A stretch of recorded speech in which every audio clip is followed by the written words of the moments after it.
Assalamualaikum warahmatullahi wabarakatuh dan salam sejahtera. Seperti anda nampak yang cikgu paparkan itu, tajuk hari ini ialah saliran bab 7. Pada minggu lepas awak dah belajar mengenai apa tajuk minggu lepas? Bab 6, bentuk muka bumi. Apa bentuk muka bumi yang negara kita ada? Yang kita bincangkan, yang cikgu post dalam Canvas minggu lepas. Ingat tak? Kalau tak ingat, awak boleh scroll balik dalam Telegram, tengok Canvas yang cikgu post, lihat balik. Tak percaya, awak boleh tengok balik ya. Okey, minggu lepas kita dah belajar bentuk muka bumi ada 4 kan, iaitu tanah tinggi, tanah pamah, pinggir laut, saliran. 4 bentuk muka bumi kita dah belajar pada tajuk sebelum ini.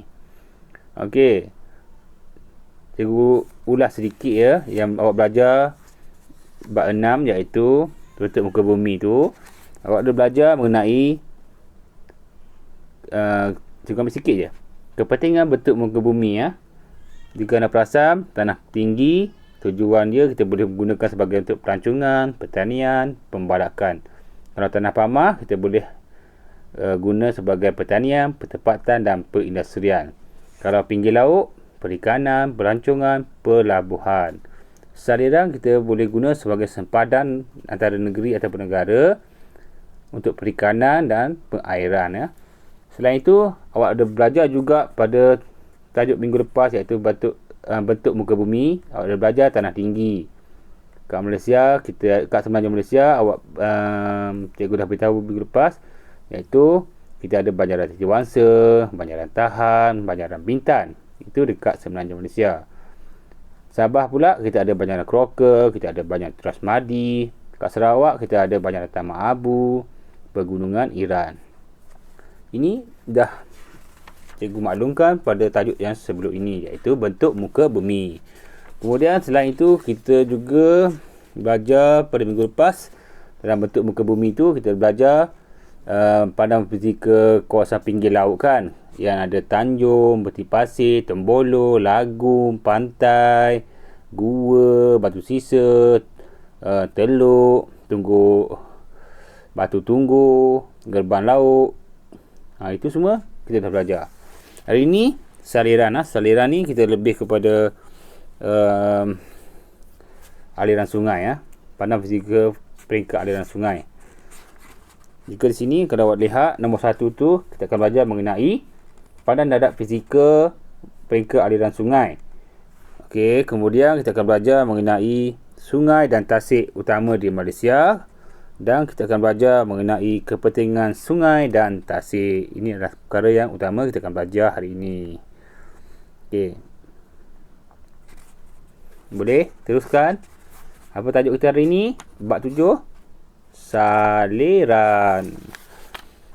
Seperti yang cikgu paparkan tu, kita ada pandang darat fizikal peringkat aliran sungai. Di sini kita akan belajar 3 peringkat aliran sungai ini, iaitu peringkat hulu sungai, peringkat tengah sungai, peringkat hilir sungai. Boleh? Ada 3 peringkat, iaitu peringkat hulu sungai, peringkat tengah sungai, peringkat hilir sungai. Pandang darat fizikal peringkat aliran sungai. Sungai bermula dari kawasan tadahan hujan di tanah tinggi dan mengalir ke kawasan rendah, seterusnya ke tasik dan laut. Daripada gunung ke banjaran ke, nampak tak yang ada awan ke atas tu?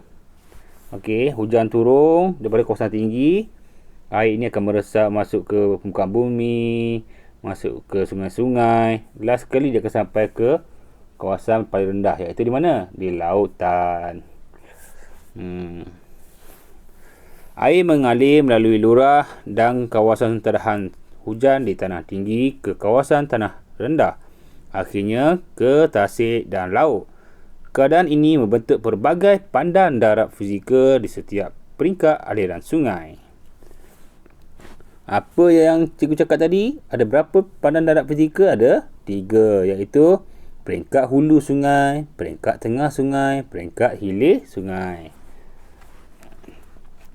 Di sini kalau awak tengok, awak lihat ada 3 keratan. Satu yang atas ni. Ni satu. Dari sini ke sini satu. Dari sini ke sini nampak satu. Di sini ke bawah ni ada satu lagi. Ada 3 keratan kat sini. Dalam buku teks awak jelas. Keratan 1, keratan 2, keratan 3. Ada 3 keratan sungai. Ada 3 peringkat. Okey. Pertama sekali yang atas ni. Kita lihat yang atas ni.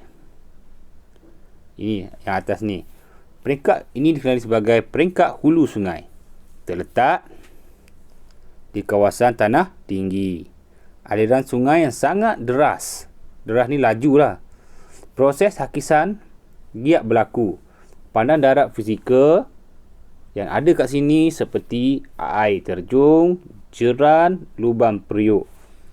Okey. Ini peringkat hulu sungai. Lurah sempit berbentuk V. Ya. Kenapa berbentuk V? Sebab alirannya laju dan menghakis batu-batuan yang lembut. Bercerun-curan aliran air yang deras, banyak jeran dan air terjun, terbentuk lubang periuk akibat hakisan.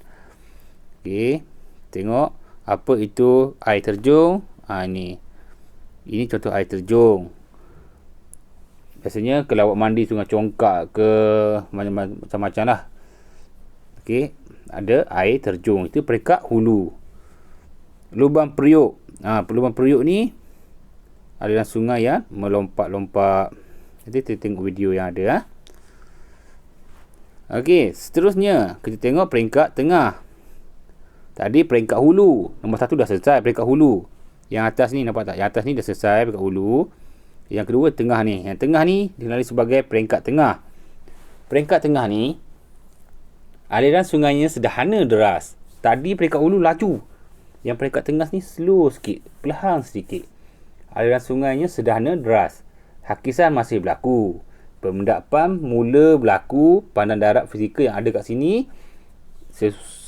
Di sini seperti susuh bukit berpancar, likuan sungai. Ini peringkat 2. Peringkat tengah. Apa yang ada kat sini? Lurah berbentuk U. Tadi peringkat hulu, lurah berbentuk W akibat air yang laju deras sangat tadi menyebabkan hakisan menjadi lurah berbentuk W. Bila peringkat tengah ni, aliran dah mula perlahan. Jadi lurah yang aliran sungai itu menghakis dengan kadar yang perlahan sedikit, ia akan membentuk U. Susuh bukit berpancar dan hakisan berlaku hakisan sungai, lingkuan sungai. Ini contoh susuh bukit berpancar. Yang sebelah kiri itu ialah jerang. Dekat peringkat hulu sungai kita ada air terjun, lubang periuk dan jerang. Peringkat tengah sungai kita ada apa? Susuh bukit berpancar, likuan sungai. Ini peringkat hilir. Peringkat hilir ni paling bawah sekali. Paling bawah. Itu sebab aku cakap tadi kita ada 3 peringkat. Peringkat hulu, peringkat tengah, peringkat hilir. Peringkat hilir ni aliran sungainya sangat perlahan. Proses pemendapan sungai giat berlaku. Proses pemendapan sungai giat berlaku. Apa tu cikgu? Apa itu proses pemendapan sungai giat berlaku? Okey. Kalau awak tengok, cikgu cakap tadi, awak lihat cikgu cakap tadi, peringkat hulu sungai, alirannya sangat deras. Awak buka paip, awak sembur. Itu macam awak laju, air laju. Yelah, air turun daripada atas ke bawah mesti laju kan. Kemudian peringkat tengah sungai. Kalau awak perasan peringkat tengah sungai, alirannya mula perlahan. Cuba awak bayangkan, kalau peringkat hulu tu awak ambil batu-batu dengan air laju, letak pada kecondongan dalam, kita ambil dalam, tak payah banyak lah, kita ambil dalam 70% kecondongan. Kita letak batu, kita letak pasir, kita curah air. Dia gelongsor tu laju ke tak?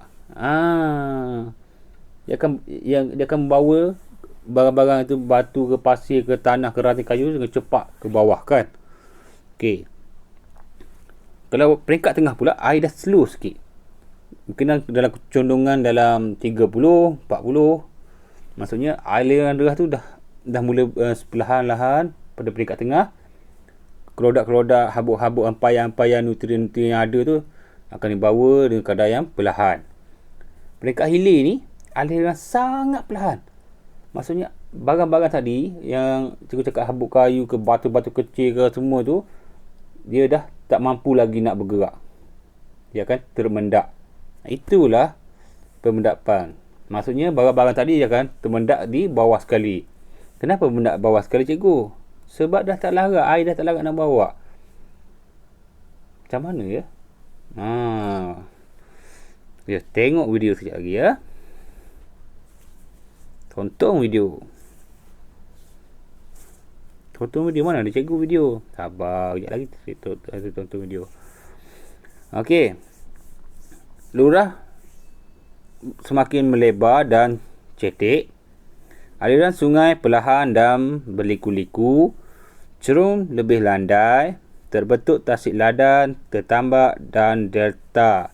Pemendapan sungai berlaku. Apa itu delta?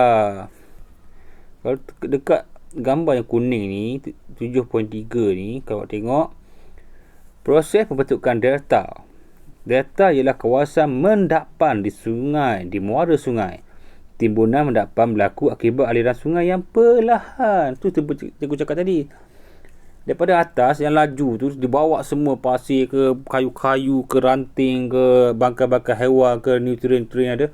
Dia akan bawa hanyutkan terus sampai ke tengah, dekat tengah tolak dengan perlahan sedikit, dah mula perlahan sampai peringkat hilir, lagi alirannya perlahan. Bila aliran perlahan, dia akan mendak kat situ. Ini akan menyebabkan berlakunya bentukan delta. Kalau awak tengok kat sini,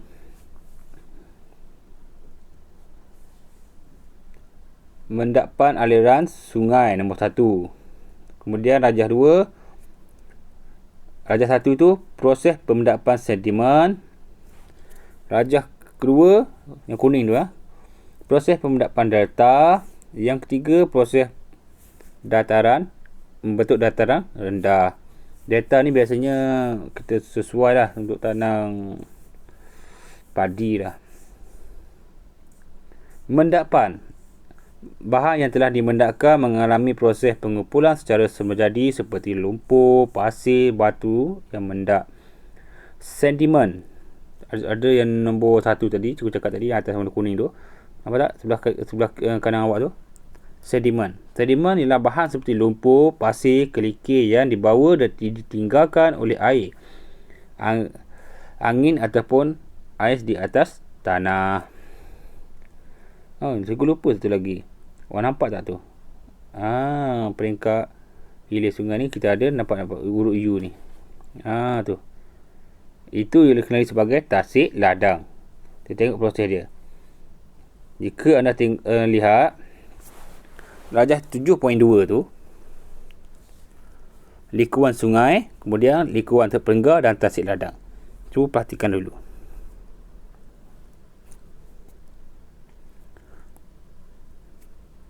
Proses pembentukan tasik ladang, likuan sungai. Awak tengok setiap gambar rajah tu ada arah aliran sungai yang dia buat dalam bentuk arrow tu, anak panah tu. Air sungai, nampak tak? Ia berbentuk macam huruf U yang mula-mula tu, macam huruf U. Okey, mempunyai kaki kan? Okey. Bila macam ni senang. Awak ambil satu straw, awak lipatkan dia. Awak lipat straw, dah bentukkan macam ni. Okey. Awak pun tiup, masukkan air sekali. Dia pergi macam mana? Nanti dia akan, dengan air yang kelajuan tadi, dia akan menghakis bahagian ni dan membawa sekali pemendapan yang cikgu cakap daripada atas tadi. Dia akan mendakkan yang warna coklat tu, dia akan mendak situ. Lama-lama bahagian ini dia akan menghakis, nampak tak ni? Dua ni. Arrow tu, arrow anak panas tu dah mula berubah. Menghakis-hakis, dia akan terus pergi ke membentuk garisan yang lurus. Okey, hampir lurus. Lepas tu, bila dah aliran sungai tu dah mula lari ataupun mula berubah, menyebabkan pemendapan ini semakin banyak di kawasan yang sini. Nampak tak? Dekat likuan terpenggar tu. Okey, nanti dia akan menutupi garisan tu. Nampak tak? Bila yang warna coklat tu dah menutupi. Okey, lama-lama aliran sungai ni akan terputus, menyebabkan jari sungai tu lurus. Yang kawasan yang terputus tu akan membentuk U. Itu dikenali sebagai tasik ladang. Itu dia cara proses berlakunya tasik ladang. Awak kena tengok gambar ni. Seterusnya, sungai dan tasik utama di Malaysia. Sungai dan tasik utama di Malaysia. Kebanyakan sungai di Malaysia berpunca dari kawasan tanah tinggi yang berfungsi sebagai kawasan tadahan hujan. Malaysia mempunyai sungai kerana menerima hujan lebat hampir sepanjang tahun. Sungai-sungai di Malaysia adalah pendek dan mempunyai aliran deras di peringkat hulu sungai serta liku-liku di peringkat hilir. Sungai-sungai ini membawa kelodak dan yang dimendakkan di muara sungai dan seterusnya membentuk dataran yang luas dan subur. Yang kita belajar tadi, iaitu delta tadi. Mana delta tadi? Ingat tak? Ni aku kuning kat atas tu, delta. Okey. Sungai. Kebanyakan sungai di Malaysia berpunca di kawasan tadahan hujan yang terletak di kawasan tanah tinggi. Di situ, kalau awak lihat, kita ada Sungai Pahan, okey, Sungai Bernan yang warna hijau tu. Yang warna apa ni? Coklat ke orange? Warna peach ke bukan ni? Warna apa cikgu tak pastilah. Okey. Tasik Kenyir.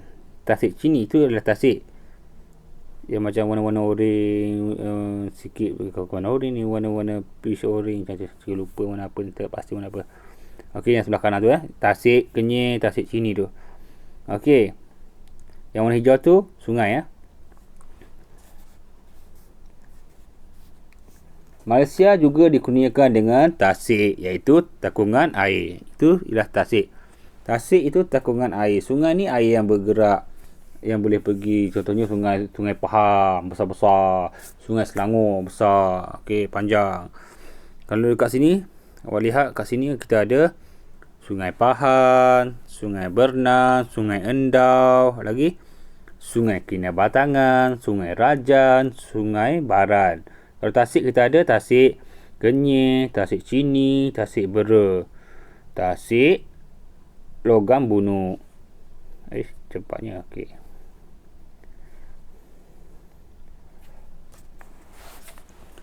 Tasik Kenyir. Okey, Tasik Kenyir bagus. Kita lihat dahulu Sungai Pahan. Sungai Pahan terletak di negeri Pahan. Merupakan sungai yang terpanjang di Semenanjung Malaysia. Ingat, di Semenanjung. Ini Semenanjung yang ni. Yang ni saja. Kalau Malaysia, yang ni campur dengan yang ni, baru Malaysia. Kalau dia kat Semenanjung, ni saja. Okey. Sungai yang terpanjang di Semenanjung Malaysia, kira-kira 457 km. Sungai Bernan mengalir dari Gunung Lian Timur, merupakan sempadan antara negeri Perak dengan Selangor. Sungai Endau. Kat mana Sungai Endau tu Cari tengok peta tu. Kat mana peta tu? Sungai Endau mengalir dari Banjaran Tahan di negeri Pahan. Sungai ini merupakan sempadan antara negeri Johor dengan Pahan. Okey, kita tengok tasik. Tasik Kenyir terletak di Sungai Kenyir, merupakan tasik buatan manusia yang terbesar di Asia Tenggara. Ini gambar yang cikgu paparkan Tasik Kenyir. Tasik Cini. Tasik Cini ialah tasik semula jadi, terletak di daerah Pekan Pahan.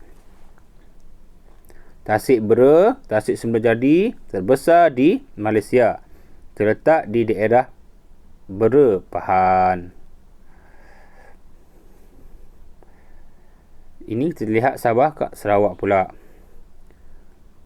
Sungai Rajan, sungai yang terpanjang di Malaysia. Ini, kalau Sungai Rajan, sungai yang terpanjang di Malaysia, maksudnya Semenanjung yang ni, yang kuning ni campur dengan Sabah Sarawak, itu ialah Malaysia. Terpanjang di Malaysia. 563 km. Mengalir dari Banjaran Iran ke Laut Cina Selatan. Sungai Kinabatangan mengalir dari kawasan pegunungan di barat daya Sabah dan ke Laut Sulu. Sungai Baran merupakan sungai yang berpunca dari Banjaran Iran dan mengalir ke arah barat. Yang macam cacing-cacing tu, yang macam apa, yang macam nampak tak ni? Yang biru-biru macam ni ialah sungai. Logam Bunuk, Tasik Semula Jadi terbesar di Sarawak, kira-kira 120 km di Tenggara Miri. Jom kita lihat kepentingan sungai. Sebelum tu cikgu ulang sikit. Sambil cikgu ulang ni, awak dengar elok ya. Contoh Tasik Semula Jadi, Tasik Bera di Pahang, Tasik Chini di Pahang, Logam Bunuk di Sarawak. Itu Tasik Semula Jadi. Tak ada manusia buat. Memang dah semula jadi. Semula jadi. Contoh Tasik buatan manusia, Tasik Kenyir di Terengganu. Contoh Tasik buatan manusia ialah Tasik Kenyir di Terengganu. Tasik Temenggur di Perak, Tasik Cenderuh di Perak. Apa itu tasik buatan manusia? Manusia gali, manusia buat benteng, manusia buat empangan untuk simpan air. Sama ada untuk kegunaan hidroelektrik ataupun kegunaan domestik ataupun kilang-kilang. Okey. Maksud yang membezakan Tasik Semula Jadi dengan tasik buatan manusia ialah Tasik Semula Jadi ni memang daripada dulu tak ada manusia buat. Memang dah ada kat situ. Semula jadi. Iaitu Tasik Bera, Chini, Logam Bunuk. Kalau tasik buatan, iaitu manusia buat. Dulu tak ada tasik kat situ. Manusia sekat, manusia gali, manusia jadikannya tasik. Contohnya Tasik Kenyir, Tasik Temenggur dan Tasik Cenderuh. Okey, untuk kedatangan hari ini, cikgu nak awak pada bahagian bawah kedatangan, cikgu nak awak taikkan perkataan Tasik Kenyir sebagai apa? Sebagai kod untuk kehadiran hari ini. Cikgu nak awak taikkan perkataan Tasik Kenyir. Tasik Kenyir. Macam mana nak je Tasik Kenyir? Ni. Ini. Awak taikkan perkataan Tasik Kenyir. Selepas awak isi nama, isi tingkatan, tarikh. Yang bawah sekali, pada kedatangan tu, ada tulis kod kan? Kod. Jadi awak taikkan Tasik Kenyir. Kod dia hari ini, awak taikkan Tasik Kenyir. Siapa yang kod dia lain daripada Tasik Kenyir, maksudnya awak tidak menonton video ni sampai habis. Kod kita hari ini satu saja, iaitu Tasik Kenyir. Okey. Seterusnya, kita pergi ke kepentingan sungai dan tasik di Malaysia. Apa pentingnya sungai dan tasik di Malaysia ni? Penjanaan kuasa hidroelektrik, sumber perairan, kegunaan domestik, lagi sempadan semula jadi, lagi sumber protein, lagi pengangkutan dan perhubungan, lagi rekreasi dan pelancongan. Ini ialah kepentingan sungai. Kita lihat yang nombor 1 dulu, kepentingan sungai. Penjanaan kuasa hidroelektrik. Penjanaan kuasa hidroelektrik ialah pembekal sumber tenaga elektrik yang utama di Malaysia. Penjanaan kuasa hidroelektrik dapat dibina kerana terdapat sungai-sungai yang beraliran deras. Sebagai contoh, empangan Pelagus di Sarawak, empangan Kenerin di Perak. Apa kaitan hidroelektrik ni dengan kita? Awak tengok handphone, awak cas pakai pengecas. Pengecas awak tu dari mana? Elektrik. Maksudnya kebanyakan penggunaan domestik kat rumah, kegunaan kat sekolah ataupun kegunaan kat kilang, kat kedai, punca daripada elektrik. Ni salah satu cara nak supply untuk sampaikan elektrik ni kepada rumah-rumah awak. Empangan ni lah. Ataupun kita boleh guna juga generator, kita boleh guna juga solar, bergantung lah. Tapi sebenarnya hampir puratanya dekat Malaysia ni kita guna hasil daripada penggunaan kuasa hidroelektrik. Nampak tak? Bagus. Sumber perairan.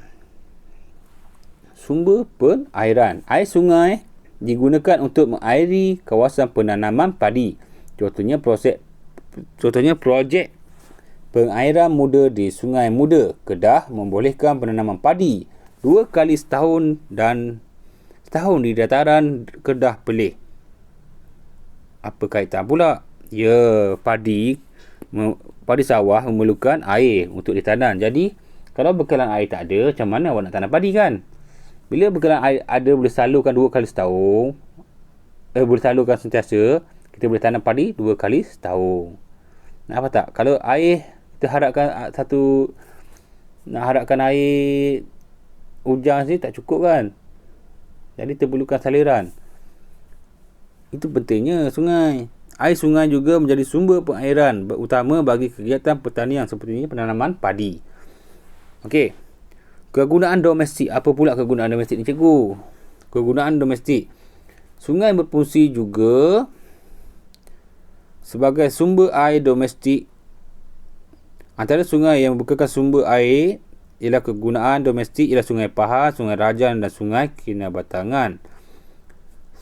Kegunaan domestik ni kegunaan kat rumah awak lah. Awak basuh pinggang ke, awak buka pahit kat rumah nak mandi ke, nak minum ke. Itu basuh beras ke, itulah kegunaan domestik. Kegunaan dalam rumah awak. Okey? Bagus. Sempadan semula jadi. Sempadan. Apa kaitan pula sungai dengan sempadan semula jadi ni? Terdapat beberapa batang sungai di Malaysia menjadi sempadan negeri dan sempadan antarabangsa. Sebagai contoh, Sungai Bernam ialah sempadan antara negeri Perak dengan negeri Selangor. Manakala Sungai Golok antara sempadan ialah sempadan antarabangsa antara Malaysia dengan Thailand. Sempadan ni macam ni. Okey. Kita ambil senang je. Rumah awak dengan rumah jirang ada dinding ataupun ada pagar. Itu ialah sempadan. Maksudnya awak tak boleh pergi ke rumah jirang awak kerana ada pagar ataupun ada dinding. Itu sempadan antara satu dengan si A dengan si B. Sama juga negeri, kita ada Sungai Selangor dengan Sungai Perak. Sungai Selangor. Kita ada antara kita ada Sungai Bernang antara negeri Perak dengan Selangor. Sungai itu memisahkan antara negeri. Kita ada Sungai Golok yang memisahkan antara Thailand dengan Malaysia. Itu ialah sempadan. Sumber protein. Sumber protein ni semua orang tahulah, tak perlu hurai banyak ni. Sungai membekalkan sumber ikan air tawar seperti ikan lapam, talapia, patin, jerawat dan kelah. Sebagai contoh, Sungai Kinabatangan, Sungai Beruas, Sungai Endau. Sumber protein ni untuk protein lah. Ada belajar kan? Karbohidrat, protein, apa lagi? Ada belajar tu. Protein. Contohnya ikan lapar, ikan talapia, patin, jerawat. Okey, ikan ni ialah ikan air tawar. Banyak lagi tu ikan air tawar tu. Keli ada, baung ada, tapah ada. Tapi yang ni komersial lah. Pengangkutan dan perhubungan. Beberapa batang sungai di Sarawak dan Sabah dijadikan jalan perhubungan antara kawasan pedalaman dan bandar. Sebagai contoh, Sungai Rajan dapat dimudiki sehingga ke Kapit di pedalaman Sarawak. Kita kat sini banyakkan guna kereta, guna bas, guna lori, jalan raya banyak. Dekat sana gunung, bukit banyak. Jadi hutang banyak, jalan raya sedikit. Kena suka untuk kita buat pembinaan. You dah ada belajar pada tajuk sebelum ni, iaitu bentuk muka bumi mempengaruhi untuk membuat jalan pengangkutan kan. Dah ada belajar. Cuba semak balik. Okey. Rekreasi dan pelancongan. Beberapa batang sungai di Malaysia berarus deras, cetek dan jernih serta sesuai jadikan kawasan rekreasi. Contohnya Sungai Melaka terkenal dengan aktiviti rekreasi river cruise, manakala Sungai Sedin, Guling Kedah dan Sungai Kilu Tamparuli Sabah terkenal dengan aktiviti meredah jeran water rafting. Itu ni water rafting ni macam ni. Antara kegunaan sungai lah, kepentingan sungai ni. Okey, seterusnya kepentingan tasik. Tak ada sungai ni tasik. Apa tasik? Cuba cakap tadi kan, apa tasik kan? Okey, kepentingan tasik untuk kegunaan domestik. Apa tu cikgu, kegunaan domestik? Membekalkan sumber air, kegunaan harian seperti membasuh, mandi. Contohnya air dari tasik bera disalurkan ke rumah penduduk setempat untuk kegunaan harian. Tasik membekalkan sumber air untuk kegunaan harian kepada penduduk setempat. Sebagai contoh, penduduk setempat di kawasan Tasik Bera Pahan menyalurkan air dari tasik ke rumah mereka untuk kegunaan harian. Penjanaan kuasa hidroelektrik. Tasik dan sungai juga jadi tapak penjanaan kuasa hidroelektrik kerana tasik mempunyai takungan air yang banyak. Sebagai contoh, empangan Temenggu di Perak, empangan Murung di Sarawak, empangan Kenyir di Terengganu. Apa itu kuasa hidroelektrik? Saya dah cakap tadi. Ingat balik. Okey. Rekreasi dan pelancongan. Tasik dijadikan sebagai tempat rekreasi dan pelancongan. Sebagai contoh, Tasik Chini, Tasik Bera, Tasik Kenyir, Tasik Titiwangsa, Tasik Putrajaya. Sumber protein. Tasik membekalkan sumber ikan air tawar kepada penduduk setempat. Keadaan habitat semula jadi tasik yang masih terpelihara membolehkan pembiakan pelbagai jenis ikan air tawar. Sebagai contoh, Tasik Bera kaya dengan pelbagai spesies ikan air tawar seperti baun, haruan, lapan dan sembarau. Okey, seimbas lalu untuk awak ingat, cikgu cakap sekali lagi, kepentingan tasik. Kepentingan tasik. Pertama sekali, rekreasi dan pelancongan.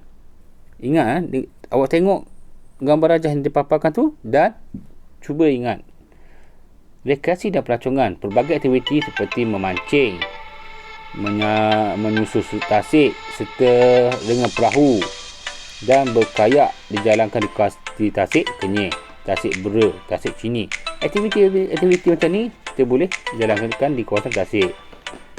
Tasik Titiwangsa, ini paling dekat dengan kita ni. Dan Tasik Putrajaya sesuai untuk perkelahan bersama keluarga. Sumber protein. Tasik membekalkan sumber protein seperti ikan air tawar, spesies haruan, tomang, jerawat dan lain-lain yang cikgu cakap tadi. Tasik juga digunakan untuk kegiatan aquaculture seperti peternakan ikan dalam sangkar di Kenyir. Okey, kita boleh ternak ikan, kita boleh ternak udang. Bila kita dah ternak tu, bolehlah kita pasarkan. Barulah bekalan ikan, contoh ikan siakap lah. Ikan patin ke, ikan keli ke, ikan baung ke, awak dapat makan selalu. Peternakan aquaculture. Penjanaan kuasa hidroelektrik. Tasik mempunyai takungan air yang banyak. Oleh itu, Tasik sesuai dijadikan tapak untuk menjana kuasa hidroelektrik bagi membekalkan tenaga elektrik kepada penduduk. Ini cikgu dah cakap tadi. Kegunaan domestik. Tasik membekalkan sumber air untuk kegunaan harian seperti membasuh dan mandi. Okey, kita tengok imbas kembali ni. Jangan lupa nanti masa isi kedatangan, jangan lupa masukkan kod kedatangan. Kod kedatangan kita. Apa dia kod kedatangan kita tadi? Yang tak ingat dah lupa, ulang balik video ni. Cari semula kod. Jangan salah masuk kod. Kod itu menunjukkan awak dah menonton video cikgu ni. Ada apa-apa pertanyaan, awak WhatsApp cikgu, awak Telegram cikgu. Tak ada masalah. Cikgu akan jawab secepat mungkin. Tapi yang lambat-lambat jawab tu kenapa? Sebab ramai yang yang bertanya, cikgu kena jawab satu. Jadi sabar menunggu ya, sabar menunggu. Okey, kepentingan saliran di Malaysia. Okey, saliran di Malaysia kita dah belajar tadi, iaitu 3 peringkat fizikal, iaitu hulu sungai. Nampak tak? Hulu sungai, tengah sungai dan hilir. Ini 3 kita dah belajar. Okey, sungai dan tasik utama, Sungai Pahan yang sungai yang terpanjang di Semenanjung, Sungai Kinabatangan, sungai yang terpanjang di Sabah, Sungai Rajan, sungai terpanjang di Malaysia. Tasik semula jadi Tasik Chini, Tasik Bera, Logam Bunuk, Tasik Buatan, Tasik Kenyir, Tasik Temenggu. Okey, kepentingan sungai dan tasik di Malaysia. Kepentingan sungai, kita boleh buat pengairan, sumber protein, sempadan semula jadi, kegunaan domestik, pengangkutan dan penghubungan, jana kuasa hidroelektrik, rekreasi dan pelancongan. Kepentingan tasik, sumber protein, kegunaan domestik, jana kuasa hidroelektrik, rekreasi dan pelancongan. Ini adalah tajuk pembelajaran kita hari ini, iaitu saliran di Malaysia. Boleh? Bagus. Sekarang ni